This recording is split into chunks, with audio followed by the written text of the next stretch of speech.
Hello, Eagles. It's Mother Eagle here. How is everybody doing?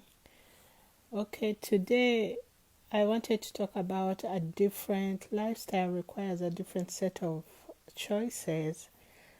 I was on vacation when I realized anytime you need to make a plan or you need to make a change in your life, the choices must be different because every choice you've made up to this point has brought you the results you have right now.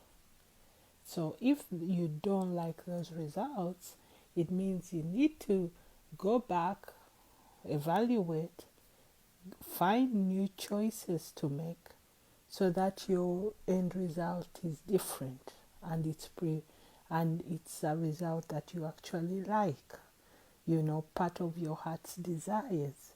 Some of those things and choices you'll have to make may be difficult or contradictory to what you've known before, but it is necessary if you want to get a different outcome. That's just the way life is. Well, I hope that helps. As always, it's Mother Eagle. Talk to you soon. Bye.